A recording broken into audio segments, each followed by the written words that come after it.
جا رہا تھا، ٹرین میں سفر کر رہا تھا ایک چائنیز کے ساتھ. تو پاکستانی تاجروں کا دماغ بہت تیز چلتا ہے. تو ایک چائنیز کے مچھر آ کے بیٹھا. چائنیز دنیا کی ہر چیز کھا لیتے ہیں، چائنیز نے اٹھایا اور کھا لیا. اب پاکستان نے بولا یار ادھر تو مچھروں کا بزنس بھی ہو سکتا ہے. تو پاکستانی کے مچھر آ کے بیٹھا، اس نے پکڑا اور چائنیز سے بولا کتنے کا خریدے گا. تھوڑے سے چٹکلے چلتے رہتے ہیں، ان کا موضوع سے تعلق تو نہیں ہے لیکن تھوڑا سا آپ کا دل اس میں لگا رہے کہ وہ ایک جو چوہا جو ہے نا، چوہا، اس نے ایک ہاتھی کو دریا میں نہاتے ہوئے دیکھا. السلام علیکم، خیریت سے آپ؟ تو ہاتھی کو دیکھا دریا میں نہاتے ہوئے. تو چوہے نے ہاتھی سے کہا یار ذرا باہر آنا، کام ہے ضروری. تو ہاتھی نے کہا بھائی میرے لیے باہر آسان نہیں ہے، میں گھنٹوں لگیں گے، میں ہاتھی ہوں، کوئی مذاق نہیں ہوں. چوہے نے کہا نہیں، بہت ہی اہم کام ہے، تھوڑی دیر کے لیے آپ کو باہر آنا پڑے گا. اب بیچارہ اتنی مصیبت سے باہر نکلا. چوہے نے کہا بس ہو گیا کام، واپس جاؤ. ہاتھی نے کہا بھائی کیا ٹینشن تھی، مجھے اتنی مصیبت سے نکلا. اور میں چوہا کہہ رہا ہے بس میں یہ دیکھنا چاہ رہا تھا میرا انڈر ویئر پہن کے تو نہیں نہا رہے تم پہ. ٹھیک ہے نا، صحیح ہے. تو خیر ہاتھی انڈر ویئر نہیں پہنتا. کوئی بھی دنیا کا جانور ایسا نہیں ہے دنیا میں کوئی جو لباس زیبتن کرتا ہو، کیونکہ لباس کا تعلق کس سے ہے؟ تہذیب سے. انسان ہمیشہ سے لباس پہنتا آیا ہے، یہاں تک کہ قرآن مجید میں اللہ نے فرمایا ہے کہ جب آدم علیہ الصلاۃ والسلام سے خطا ہوئی ہے جنت میں، تو اس خطا کے بدلے میں اللہ نے جو سب سے پہلی سزا دی، ان کا لباس چھین لیا. حالانکہ وہ دونوں میاں بیوی تھے، حضرت آدم اور حوا، لیکن ان میں اتنی حیا تھی کہ فتفقا یخصفان علیہما من ورق الجنہ، کہ جنت کے درختوں کے پتوں سے اپنے جسم کو ڈھانپنے لگے. تو پہلے دن سے اللہ نے انسان کے مزاج میں اور انسان کے فطرت میں کیا رکھا ہے؟ تہذیب. لباس کا تعلق کس سے ہے؟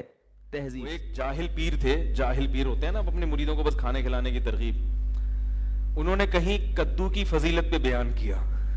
کس پہ بیان کیا؟ کدو کی فضیلت. نبی صحیح حدیث ہے کہ رسول اللہ صلی اللہ علیہ وسلم کو لوکی اور کدو جو ہے نا یہ بہت پسند تھا. یہ صحیح حدیث ہے.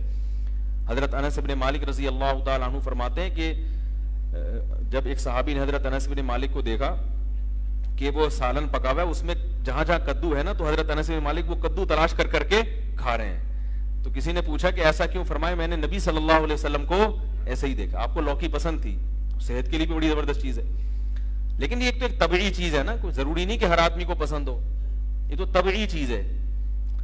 تو آپ وہ مولانا جو جاہل پیر تھے نا، انہوں نے اپنے مریدوں کو حدیث سنائی کہ کدو نبی نے کھایا، نبی کی سنت. جب کھانے کا ٹائم آیا نا، تو وہ جو مرید تھا اس نے کہا کہ حضرت میں آپ کے لیے کدو شریف پکا کے لے آؤں. اب کدو کے ساتھ کیونکہ سنت ہو تو شریف کا لفظ بھی ایڈ کر دیا کہ کدو اتنے فضائل سنے، تو حضرت میں آپ کے لیے کدو شریف پکا کے لے آؤں. وہ ان کے تو آسان خطا، یار اب ہمیں کدو کھلائیں گے یہ.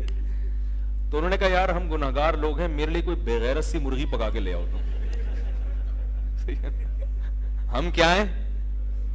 ہم بڑے گناہگار لوگ ہیں، کدو شریف کہاں، ہمارے لیے کوئی بغیرت سی جس میں غیرت بالکل ہی نہ ہو. تو یہ جو فارمی چکن ہے نا، اس بیچارے کو کچھ پتہ نہیں. مجھ سے ایک دفعہ بقرعید میں کسی نے مسئلہ پوچھا کہ حاملہ گائے جو ہے نا، حاملہ گائے، اس کی قربانی جائز ہے؟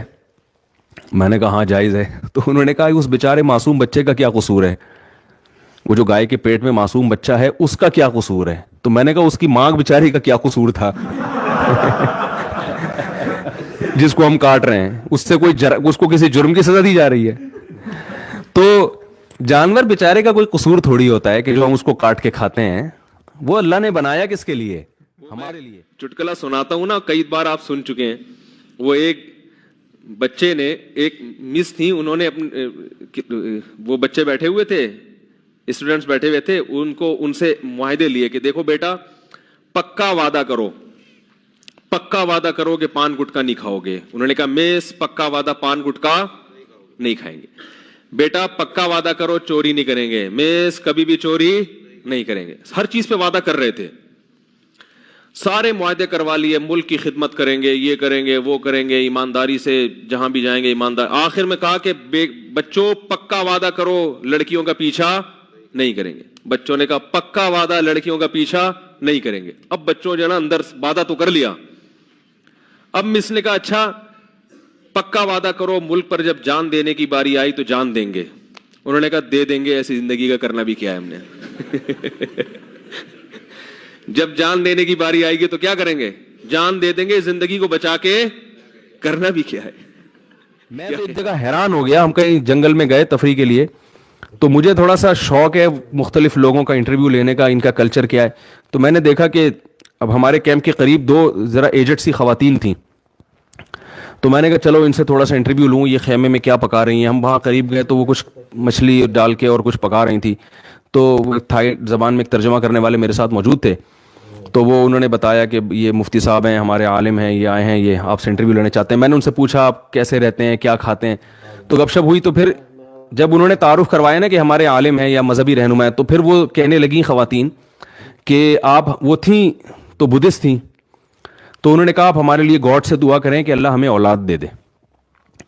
تو میں نے کہا یہ دونوں لیڈیز کے اولاد, یعنی شاید ہمیں سے مراد ہو ان کے میاں کہیں اور رہتے ہوں گے, دونوں کی اولاد نہیں ہوئی. تو میں نے کہا کہ وہ کیا مطلب آپ دونوں کے, یعنی شوہر کہاں ہیں؟ تو پتہ چلا کہ یہ ان کا شوہر ہے اور یہ کیا ہے. تو مجھے تو, میں نے ان کو, ویسے وہ اردو سمجھتے بھی نہیں تھے, میں نے تھوڑا مزاق کیا. میں نے کہا اسی وجہ سے تو اولاد ہو نہیں رہی. بھائی اولاد کے لیے ایک کا عورت ہونا تو دوسرے کا مرد ہونا, یہ تو دونوں فرشتے بھی کنفیوز ہو رہے ہیں کہ یار یہ کیا مسئلہ ہوا کیا ہے. ٹھیک ہے کہ بھائی ان کو اولاد اللہ کی طرف سے دے کیسے ہم. تو ایسے عجیب عجیب فیشن ان لوگوں کے کہ مرد نظر نہیں آتا اور عورت نظر نہیں آتی. تو اسلام نے حکم دیا کہ مرد ہو تو حلیہ کیسا ہونا چاہیے. یہ نیچر ہے بھائی, مرد بن کے رہے اور عورت بن کے رہے. وہ ایک آدمی کسی کے یہاں رشتہ, بیان ختم ہو گیا, جو جانا چاہیں جا سکتے ہیں.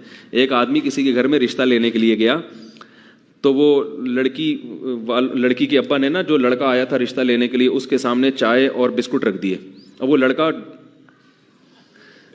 وہ ڈبو کے کھا رہا ہے نا. تو لڑکی کے والد نے بولا کیا ہے, اس کو تو تمیز نہیں ہے کھانے کی. تو انکار کر دیا رشتے کا. اب لڑکے کو بڑی شرمندگی, بھی بہت افسوس ہوا, یار یہ کیا ہو گیا. اور پتہ بھی تھا کہ کیوں انکار کیا. تو باہر نکل کے لڑکی کے ابا سے کہتے ہیں رشتے کا آپ نے انکار کر دیا, افسوس تو بہت ہوا, مگر ڈبو کے کھانے کا اپنا ہی مزہ ہے. ڈبو کے کھانے کا اپنا ہی مزہ ہے, تو وہ تھوڑی چھوڑیں گے ہم. اور حقیقت ایسے ہے, حقیقت ہے, چائے بسکٹ رکھے ہو نا, میرا اپنی ظاہر بھی ہے کہ ڈبو کے کھانے کا شرم تو آ رہی ہوتی ہے انسان کو, لیکن جو مزہ آتا ہے ڈبو کے کھانے میں, وہ بغیر پاپے جتنا ڈبو کے کھانے میں مزہ آتا ہے. تو بسکٹ ہو کوئی بھی چیز ہو, ڈبو کے کھانے کا بہرحال اپنا مزہ ہے. تو اب کوئی بھی, میں کہیں جاتا ہوں نا, کوئی لوگ چائے بسکٹ رکھ دیتے ہیں زبردستی کے کھا وہ لو, تو پھر میں ڈبو کے ہی کھاتا ہوں, اور میں بولتا ہوں بھائی ڈبو کے کھانے کا اپنا مزہ ہے. آپ کو لگے گا مفتی صاحب کیا کر رہے ہیں, بھائی ہم آپ کی وجہ سے مزہ تھوڑی